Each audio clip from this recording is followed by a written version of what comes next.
Olá, caro aluno, seja bem-vindo aí mais uma vez ao canal da Ponto Seguro, Gerenciamento de Risco e Desenvolvimento de Pessoas. Hoje nós vamos falar sobre análise de risco no curso de NR10, módulo básico. Panorama nacional. Então, a importância da NR10 diz respeito ao que representa hoje o risco elétrico nas estatísticas de acidente do trabalho, especialmente os fatais, envolvendo todos os setores produtivos do país, tornando-se um dos ramos de atividade mais preocupante. Sistema elétrico de potência.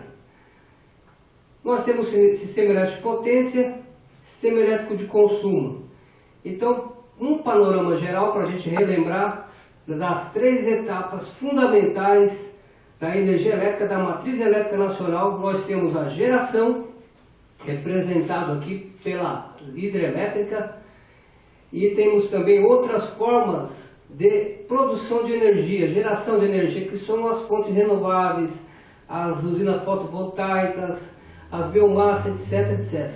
E aí nós temos a necessidade também de apresentar aqui, as linhas de transmissão que transmite essa tensão até os centros urbanos, que aí tem as subestações rebaixadoras, que vai oportunizar a condição de levar essa energia até o consumidor, que é o consumidor classe A, que são os grandes consumidores, e o classe B, os pequenos consumidores, tipo residência e comércio.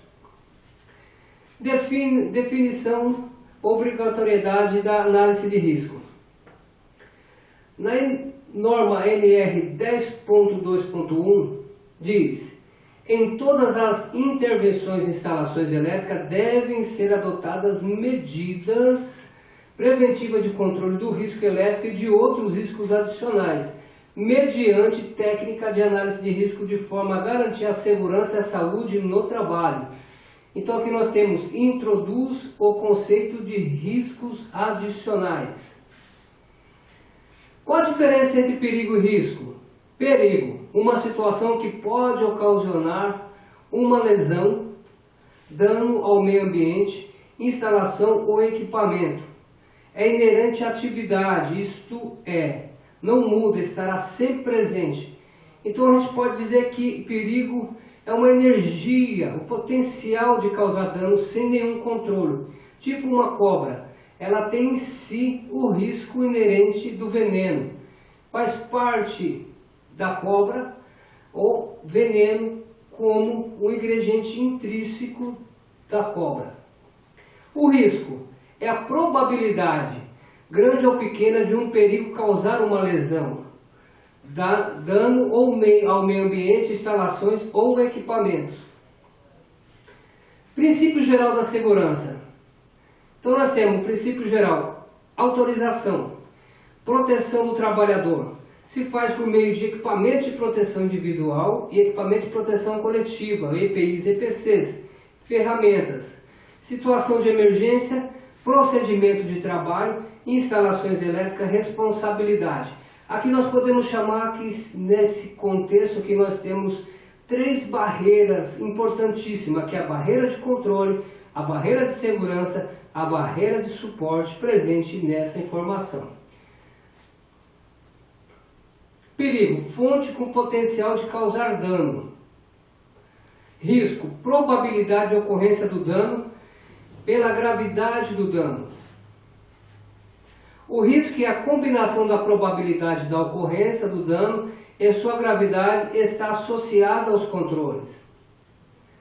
O risco é o resultado do perigo, e o perigo é inerente ao tipo de trabalho.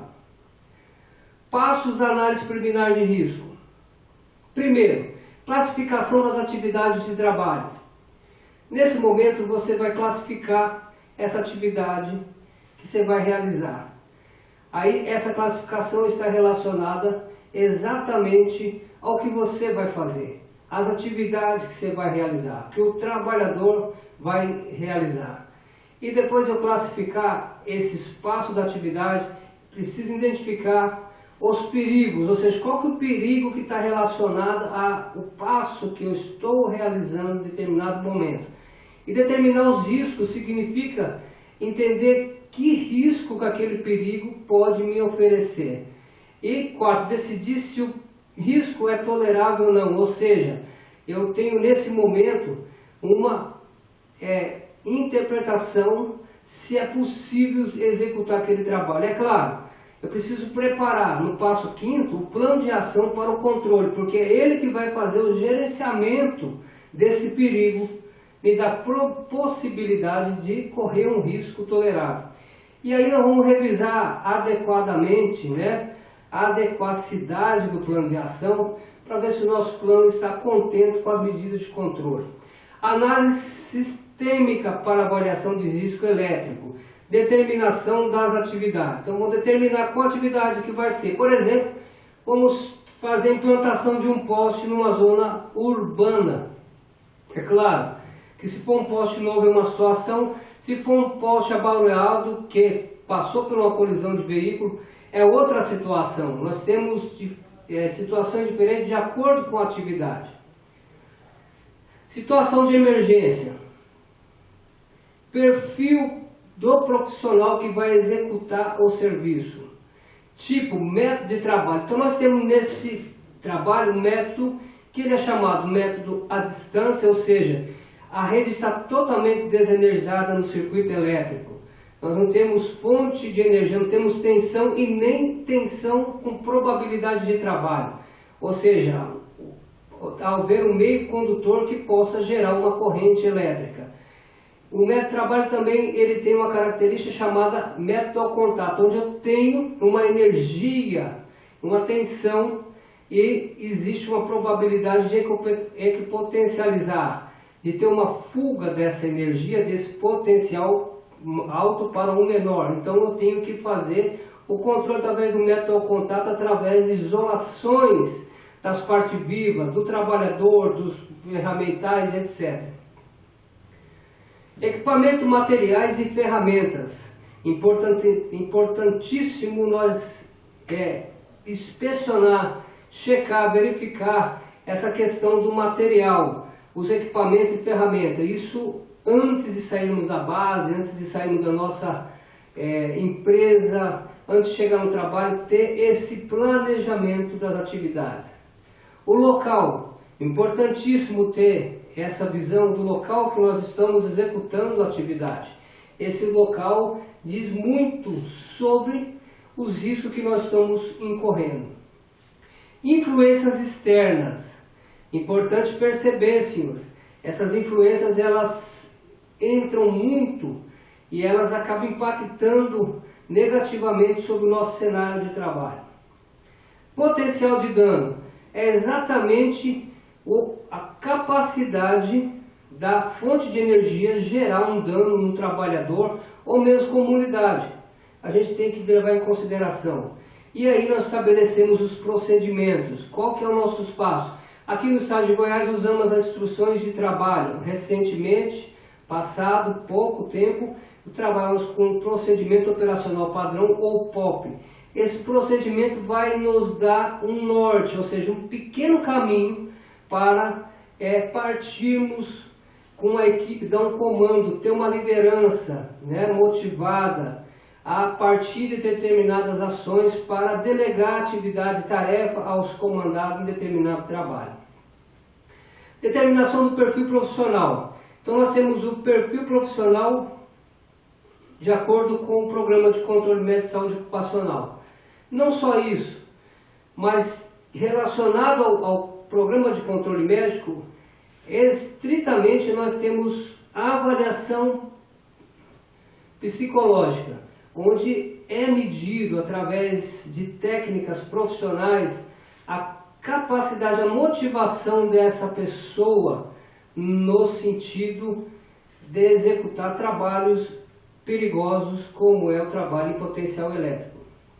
O biotipo é levado em conta, a qualificação, a habilitação, a capacitação fundamental, onde nós vamos capitanear informações relevantes para cumprir com uma nota de competência tanto das empresas como do contratante.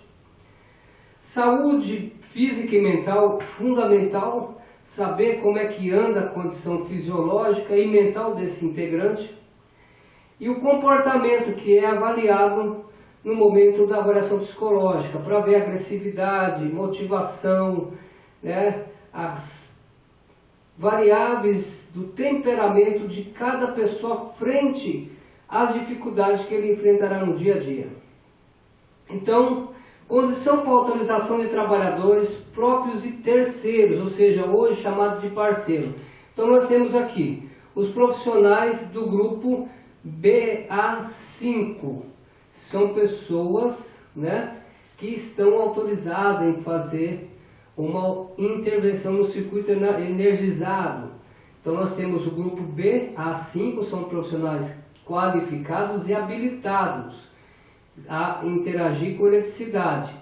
Então, pessoas do BA4 são pessoas capacitadas, treinamento de segurança, de acordo com o anexo 2, ele tem autorização para fazer uma intervenção sobre a supervisão e responsabilidade do profissional qualificado e habilitado. Ele recebe autorização. Pessoas do grupo BA1, trabalhadores de proximidades e informação formalizada, ou seja, são pessoas, elas são autorizadas a trabalhar em periferias, ou seja, zona controlada, até mesmo uma zona livre, até mesmo a zona controlada, desde que formalmente é autorizada a estar dentro daquele momento, daquele cenário de trabalho. Treinamento NR10. Pré-requisito para autorização. Estabelece a obrigatoriedade de treinamento básico em técnica de segurança com energia elétrica para profissionais e pessoa autorizada a interação com eletricidade, que é habilitados, qualificados e capacitados. O curso tem duração de 40 horas, curso complementar CEP tem 40 horas de duração também. Determinação do método de trabalho. O que é isso? Então nós temos trabalho no método desligado, energizado e desenergizado. O que significa?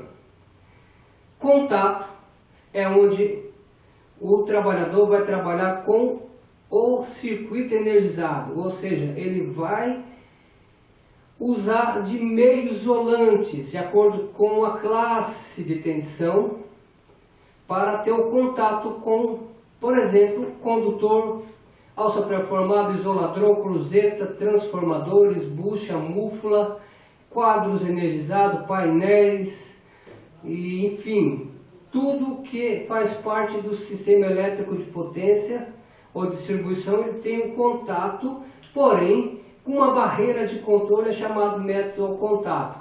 E conhecemos muitos desses profissionais que trabalham nesse tipo de atividade, são chamados profissionais de linha viva.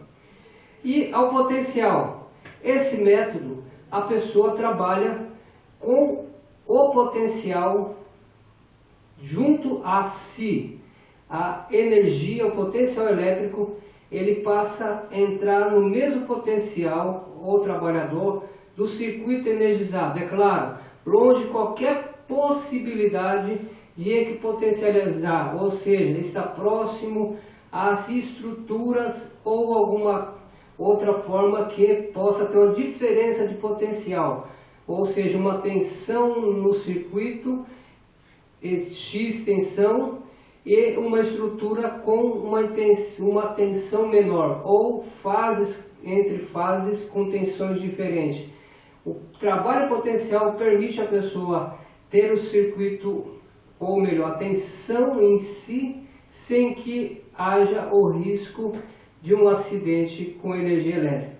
E o trabalho à distância é o trabalho que ele é realizado com utilização de vara de manobra, trabalho com circuitos desenergizados, trabalho realizado também com bastão, pega tudo, trabalho onde o profissional não tem possibilidade de contato com a energia elétrica, né? Então é distância ou proximidade.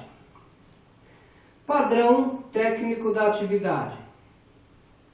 Próprio, terceiros. Recursos materiais e humanos. Equiparação com as modernas normas internacionais. Estabelece o distanciamento seguro através da criação das zonas controladas e de risco no entorno de pontos ou conjuntos energizados, onde ingresso é restrito a profissionais ou pessoas autorizadas mediante a determinação e condição. Hoje nós estamos vendo aqui o ângulo desse profissional no poste, mostrando a diferença dos isoladores da fase B para a fase C. Distanciamento de segurança. Então nós temos aqui a faixa de tensão nominal em kV. Então, vamos entender bem isso. Então nós temos o raio de limitação entre a zona de risco e a zona controlada em metros. Então, nós temos aqui para cada kV aqui, ó, menor que 1 kV, né? Menor do que 1 kV, nós temos uma distância necessária de 0,20 centímetro nessa zona de risco e zona controlada.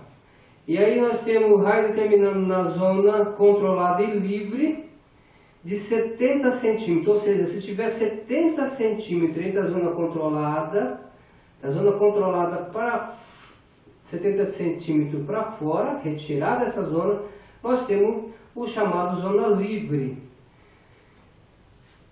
E de 10 kV a 15 kV, nós temos a zona de risco com a distância de 0,38 centímetro. E a zona controlada e zona livre, ela vai somar um valor de distância para a gente fazer o dimensionamento de proteção de 1,38 m. 132 a 150 kV. Nós temos a zona de risco a 1,20 m. E a zona controlada e zona livre 3,20 m. 380 e 480 kV. Nós temos 3,20 m de distância e da zona de risco. E a zona controlada 5,20 m. 480 a 700, 5,20 m e a zona livre e controlada 7,20 m.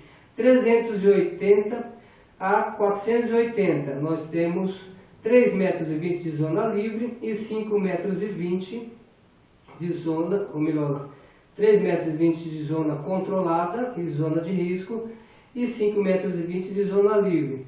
380 a 480, 3,20 m da zona de risco e 5,20 m da zona livre. Onde nós temos aqui, ó, zona livre. Qualquer pessoa pode adentrar na zona livre sem maiores preocupações nos seus procedimentos de praxe de cada unidade de trabalho. Então a zona controlada, essa periferia externa do centro do risco, essa é a zona controlada. Então profissional habilitado, qualificado ou capacitado sob supervisão de alguém qualificado. Então uma pessoa que não trabalha na zona controlada, podemos dizer que ela está trabalhando no método à distância. A zona de risco, aí nós temos um profissional que interage com o ponto energizado, procedimentos técnicos, operacionais, instruções técnicas definidas. Aí nós temos instrução de trabalho, ordem de serviço, né, IS, materiais e etc. Aqui nós podemos dizer que é o método da pessoa que trabalha no método ao contato, linha viva. A zona livre, superfície construída com materiais resistentes e dotada de dispositivo e requisitos de segurança, barreira devidamente configurada. Deve ser verificado em que zona será desenvolvida a atividade. Então aqui nós temos um profissional que está executando um trabalho à altura das linhas da cintura, porém ele levanta o braço. Essas situações houve uma mudança sensível na própria zona em virtude desse alteamento de membros, parte do corpo do trabalhador. Impedimento e reenergização. Introduz a obrigatoriedade de aplicação de sistema de travamento, dispositivo de seccionamento da energia elétrica e da sinalização. Então aqui é necessário, ao fazer um bloqueio, operar um determinado circuito elétrico, fazer primeiramente seccionamento, fazer a sinalização e, como está dito aqui, é necessário fazer o travamento dispositivo de seccionamento da energia e impedir o religamento. Equipamento, ferramenta e materiais. Atende normas específicas. Possui orientação para o usuário. São ensaiadas de acordo com o tipo de ferramenta. Tem que ter condição ergonômica. É necessário e suficiente. Medidas de proteção individual. As vestimentas de trabalho devem ser adequadas às atividades, considerando-se a condutibilidade, inflamabilidade, influência eletromagnética, ou seja, depende do método de trabalho. Roupa condutível é para trabalho em potencial. Roupa com retardante a chama de inflamabilidade é para trabalho ao contato. Então vai depender do método, vai ser o tipo de vestimenta. Ferramentas elétricas. Nos locais de trabalho só pode ser utilizado equipamentos, dispositivos e ferramentas elétricas compatíveis com a instalação elétrica existente, preservando-se as características de proteção, respeitadas as recomendações do fabricante e as influências externas. Pessoas comuns do grupo BA1, ferramenta específica para proteção contra choque elétrico por contato indireto. Hoje nós temos aí, por exemplo, esse martelo rompedor, que ele tem o seu sistema elétrico intrinsecamente seguro pelas carcaças, ou esse robô de 480 volts, totalmente isolado com o sistema STEC macho fêmea e distribuição com proteção de acordo com a demanda do sistema que está sendo utilizado nessa obra. Então veja, vamos ver. A norma IEC 61010 é um novo padrão para baixa tensão, equipamentos de controle e de teste de medição, onde ela vai estabelecer os meters que vai fazer avaliações do circuito elétrico. E a EC 61010 define uma proteção bastante melhorada e atual contra transistores de sobretensão e piques de tensão. E a IEC 61010 é a base das normas ANSI e ISA S820194 e a CAN C22.2, número 10.10.192 e a N 61010 1993.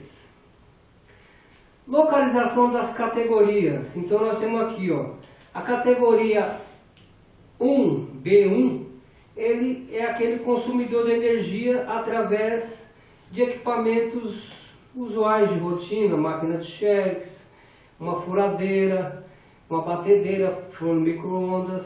Aí nós temos a categoria 2, que já faz parte daqueles profissionais que operam em máquinas, dentro de indústria. Categoria 3, pessoas que interagem em manutenção com circuitos em baixa tensão. E a categoria 4, que é aquele profissional que interage direto com a rede de distribuição. Avaliação do local onde a atividade será realizada. Medida de proteção. Áreas classificadas. Instalações, de acordo com a BNT. Local especial. Delimitação e sinalização da área. Sinalização de segurança. A. Identificação de circuitos elétricos. B. Travamento, bloqueio de dispositivos, sistema de manobra e comandos. Restrições e impedimento de acesso. D. Delimitações de áreas. é sinalização de área de circulação de vias públicas de veículo de movimentação de carga. F, sinalização e impedimento de energização. Grau de proteção dos invólucros. Então, os equipamentos elétricos devem possuir proteção inerente, capaz de evitar principalmente danos físicos às pessoas. Exemplo, choque elétrico, ferimento causado por parte móvel, etc. E danos ao próprio equipamento, quer seja pela penetração de corpos sólidos estranhos, quer seja pela penetração de água. Intrínseco às influências externas, AD, presença de água, EF, presença de corpos sólidos, BA, competência de pessoas, são específicos para cada local ou ambiente de trabalho. A norma IEC 60529 define os graus de proteção devidos por invólucros, classificando-os com os conhecidos índices IP, International Protection Code. Aqui nós temos alguns exemplos desses equipamentos que são usados como medida de proteção em circuito energizado na fase de manutenção. Trabalho em locais especiais.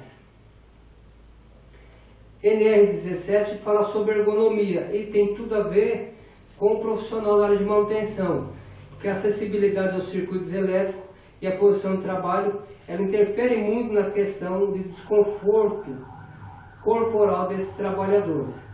A interferência que a atividade poderá sofrer, influência externa. A NBR 5410 e a 14039, ela fala sobre influências externas, intempéries da natureza, ataques de ser vivos, intervenção de terceiros, falhas ou defeito de ordem mecânica, elétrica e pessoal. Então nós temos interferências externas, classificação de condição do ambiente, que deve ser considerada na definição a seleção de medida de proteção para a segurança das pessoas e desempenho de componentes. Classificação por código, composto de 2 letras e 1 organismo, extinto 3 categorias. A, meio ambiente, existindo 3 categorias. A, meio ambiente, é 12. B, utilização, 5. B, a competência das pessoas. BB, resistência elétrica ao corpo humano. BC, contato das pessoas com o potencial da Terra. BD, condições de fuga das pessoas e emergências. BE, natureza dos materiais processadas ou armazenadas. C, construções de prédios. 02. Avaliação de possíveis danos que a atividade poderá causar. Potencial de danos do circuito elétrico. Ao meio ambiente, acidente com pessoas comuns, acidente com terceiros, perdas materiais, confiabilidade do sistema. Avaliação de situação em situação de emergência. Avaliação da atuação em situação de emergência. Condições de fuga, comunicação, autonomia, plano de emergência, prioridade. Deve ser levado em conta ao planejar uma análise de risco, pois espera-se que possa acontecer um acidente numa intervenção elétrica. Situação de emergência. Plano de emergência da empresa. Todo trabalhador autorizado deve estar apto a executar o resgate e prestar primeiros socorros acidentados, especialmente através de reanimação cardiorrespiratória. Toda empresa deve possuir métodos de resgate padronizado e adequados às suas atividades, disponibilizando os meios para sua aplicação. Análise dos procedimentos a serem aplicados. Aí nós temos APNR, análise preliminar de nível de risco, permissão de trabalho, POPs, áreas envolvidas, rotinas de emergência. Procedimentos, passo a passo de todas as atividades. Os procedimentos de trabalho devem conter, no mínimo, objetivo, campo de aplicação, base técnica, competência, responsabilidades, disposições gerais, medidas de controle e orientações finais. Procedimentos administrativos. Ordem de serviço, tipo, data, local e as referências aos procedimentos de trabalho a serem realizados. E isso vai fazer essa triangologia com o SESMIT para fazer a gestão, a participação nos procedimentos, treinamento, processo e autorização nos trabalhos com potencial de dano. Prontuário das instalações elétricas, aquisição de equipamentos materiais,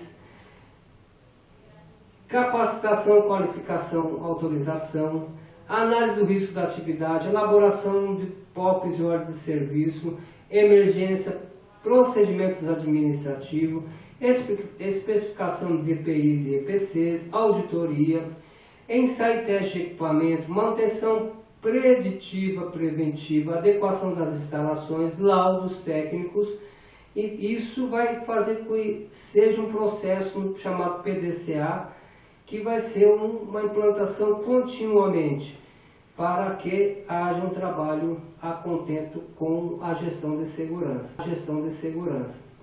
Eu sou Célio Aparecido da Soledade e estou à disposição e nos vemos na próxima aula.